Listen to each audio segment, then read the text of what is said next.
오늘은 이 본문을 통해서 나와 신앙 색깔이 다른 사람들을 어떻게 대해야 하는가, 이 부분에 대해서 조금 말씀을 나누려고 합니다. 물론 우리와 신앙의 교제를 나누려면 신앙의 뼈대가 우리와 같아야 합니다.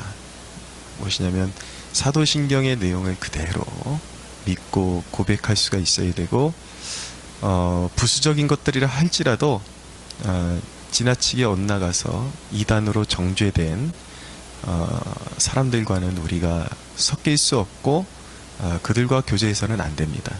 그러나 지금 제가 말씀드리는 신앙 색채가 다른 형제들이라는 조건은 신앙의 뼈대와 고백하는 그러한 내용들이 우리와 정확히 일치하지만 그것을 신앙적인 표현을 하는 것, 예를 들어서 예배를 드리는 그런 어떤 방식 또는 어떤 신앙을 추구하는 색깔의 차이, 이 정도 차이가 나는 문화적인 차이에서 오는 약간의 방식의 차이를 가진 사람들, 쉽게 말씀드리면 꼭 이단이 아니라 할지라도 교단이 여러 가지가 있죠. 여러 가지가 있는데 교단이 갈린 이유는 무엇입니까? 동일한 신조를 고백하지만 그런 신앙을 고백하는 삶의 태도나 어떤 강조점에 있어서 약간씩 차이가 나기 때문에 교단의 차이가 있는 것이죠. 그럼 우리가 그 교단의 차이, 이런 차이들을 무조건 배척하고 나와 다르다고 정죄할 것인가? 그래서는 안 된다라는 것을 성경이 분명히 말씀하고 있습니다. 그럼 나와 다른 우리 형제 자매들을 어떻게 대해야 되는가? 첫째는 그들의 부르심을 이해하는 것이 중요합니다. 오늘 의장인 야고보가 이제 예수님의 형제 야고보죠. 이제 이 회의를 주도하게 됩니다. 그러면서 14절 이하에 보면은 이방인들이 주께로 돌아오는 것이 선지자들의 그런 예언의 말씀과 정확하게 일치한다라는 것을 강조하죠. 14절 이하에 보면은 하나님이 처음으로 이방인 중에서 자기 이름을 위할 백성을 취하시려고 그들을 돌보신 것을 시므온이 말하였으니 선지자들의 말씀이 이와 일치하도다. 기록된 바 이후에 내가 돌아와서 다윗의 무너진 장막을 다시 지으며 또 그 허물어진 것을 다시 지어 일으키리니 이는 그 남은 사람들과 내 이름으로 일컬음을 받는 모든 이방인들로 주를 찾게 하려 함이라 하셨으니, 즉 예로부터 이것을 알게 하시는 이는 주의 말씀이라 함과 같으니라 라고 말씀합니다. 우리가 신앙생활하면서 늘 실수하는 부분이 누구나 나와 똑같은 신앙의 색깔을 가져야 한다 라는 그런 강박관념을 갖기가 쉽습니다. 그러나 우리가 신앙을 이해할 때 내 주위에 있는 형제들이 나를 위해서 부르심을 받은 것이 아니라 주님의 이름을 위해서 부르심을 받았다라는 것을 이해해야 합니다. 주님이, 하나님이 자신의 이름을 섬기게 하시기 위해서 나와 삶의 모든 그런 스타일이 다르고 방식이 다른 사람들을 부르셨다라는 것을 이해해야 합니다. 그래서 나와 생각이 다를 수 있고 또 강조점이나 가치가 다를 수 있다라는 것을 기억해야 되는 것이죠. 하나님이 그들을 통해서 영광 받기로 결정하셨는데 나와 조금 신앙의 강조점이 다르다 그래서 구분별하게 정죄하는 것, 이것은 하나님의 기쁘심이 될 수가 없는 것입니다. 그것은 오히려 하나님의 이름을 욕되게 하는 것이죠. 분명히 하나님께서 그들을 통해서 하나님이 영광 받기 위해서 부르셨는데 내가 그들을 향해서 손가락질하고 그것은 무조건 잘못됐다 라고 말하는 것은 결코 옳지 않은 것입니다. 물론 정상적인 범주 안에 있으면서도 신앙에 대한 오해가 있어서 조금 곁다리로 나가 있는 경우도 있을 수 있겠지만, 그런 것들은 신앙의 교제를 통해서 바로 잡아 나가거나, 아니면 이런 것은 있습니다. 그러니까 우리 교회가 지향하는 스타일은 있을 수 있어요. 그런데 우리 교회에서 일단 신앙생활하기로 결정하고 왔으면 이 캠퍼스 성막교회의 신앙의 색깔을 존중하고 여기에 이제 하나로 묻어가야 되는 것, 그것은 중요하죠. 그래야 자신에게 은혜가 될 수가 있습니다. 이 교회를 선택해놓고 자기의 스타일을 계속 고집하면서 나는 이런 거 맞지 않는다 그러면 결국은 자기 자신만 은혜를 받지 못하는 그러한 이제 폐단을 겪어야 하는 것이죠. 그러나 우리 교회 밖에 이 동네, 이 지역에 캠퍼스 성막교회가만 있는 건 아니잖아요. 또 다른 교회들이 있는데 그 교회들은 또 예배 스타일이나 어떤 추구하는 것들이나 이런 것들이 조금씩 다를 수 있는데, 그러면 만약에 그 다른 어떤 교회에 가게 돼서 그 예배에 참석하게 됐다 그러면 그 교회의 형식을 존중해줘야지 은혜를 받을 수 있는 것이지, 어딜 가든지 내 것을 고집하고 내 교회 것을 고집하고 이것만이 맞다, 그리고 당신네들은 무조건 틀렸다, 이렇게 되면 결코 신앙 안에서 참된 그런 교제가 이루어질 수 없다라는 거. 그래서 결국은 그것이 어떤 폐단이 되냐면, 하나님 나라는 계속해서 확장되어져 가야 되는데 결국은 그런 편협함 때문에 계속해서 분파가 갈라질 수밖에 없고, 결국 하나님 나라를 협소하게 만들어버리는 그런 우를 범할 수밖에 없다라는 것을 기억해야 하는 것입니다. 그래서 항상 상대방을 기억할 때는, 생각할 때는 그의 부르심, 그의 신앙의 그 살아온 그 토양, 이런 것들을 이해하고 교제를 나눌 수가 있어야 되는 것이죠. 두 번째는 내 스타일을 무조건 강요해서도 안 되지만, 상대방 신앙인들이 가치 있게 생각하는 것들에 대해서 무시하는 행동을 벌여서 상대방을 시험에 들게 하는 것도 해서는 안 된다라는 것을 알게 됩니다. 오늘 이 야고보가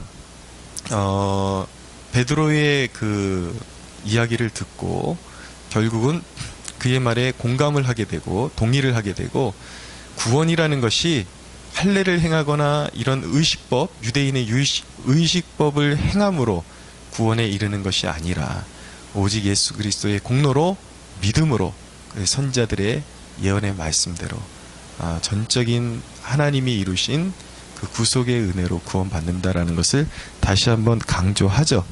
그런데 구원의 조건으로서가 아니라, 이제 어쨌든 간에 그 구원은 유대인으로부터 이제 시작되게 되었고, 이방인들이 이 구원의 복음에 참여하게 되었는데, 유대인들과 이방인들이 교제를 나누는 데 있어서 걸림돌이 되는 것들은 최소한 지켜줘야 한다라는 것을 이방인 교회에 선포를 하게 됩니다. 그것이 19절 이하에, 그러므로 내 의견에는 이방인 중에서 하나님께로 돌아오는 자들을 괴롭게 하지 말고, 다만 우상의 더러운 것과 음행과 목매어 죽인 것과 피를 멀리하라고 편지하는 것이 옳으니, 이는 예로부터 각 성에서 모세를 전하는 자가 있어 안식일마다 회당에서 그 글을 읽음이라 하더라.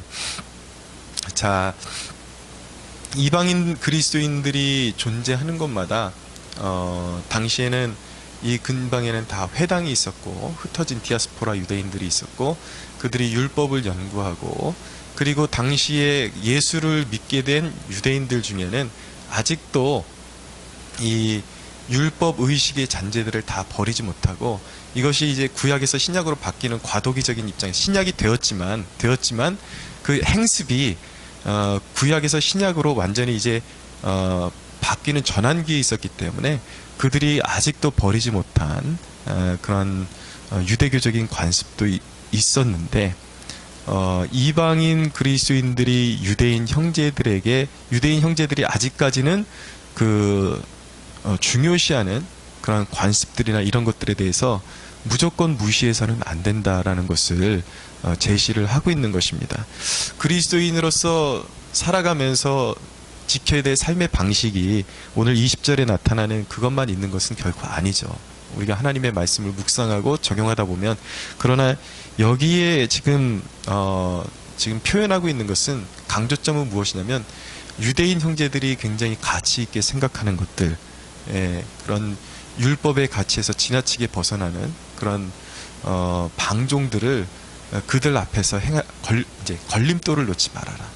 최소한 이 정도는 지켜줘서 유대인 형제들과 함께 교제를 나누는데 방해가 되지 않도록 조심하라라는 것입니다. 그래서 우리와 색깔이 다른 그런 신앙인들에 대해서 무조건적으로 그들이 하는 것을 다 따라줄 수는 없지만 정상적인 범주 안에 있는 우리 형제들이 걸림돌이 되는 그런 것들을 우리가 상대방 신앙인이 이런 거 참 굉장히 마음에 부딪히는 그런 면이 있다라는 그런 행동이 있다면, 나는 그것을 자유롭게 할 수 있을지 모르겠지만 그들에게는 그것이 걸림돌이 된다 그러면 그 삼가 조심해서 형제의 심령 가운데 올무를 놓지 않는 그것이 은혜롭고 서로 교제하는데 큰 도움이 된다라는 것을 알 필요가 있는 것입니다. 세 번째로, 오늘 이 예루살렘 공의회가 이방인 공동체를 향해서 가진 태도를 보게 되면 그들의 이 회의의 목적, 방향성이 어떻게 흐르고 있는지를 우리가 주의해서 볼 필요가 있는 것입니다. 약간 비슷한 내용들이 반복되고 있는 것이지만, 이제 바울과 바나바를 다시 안디옥 교회로 파송하면서 예루살렘 교회에 있는 형제 유다와 실라를 동시에 같이 파송하게 됩니다. 더 공신력 있는 그러한 의견을 제시하기 위해서 그런 결정을 내리게 되죠.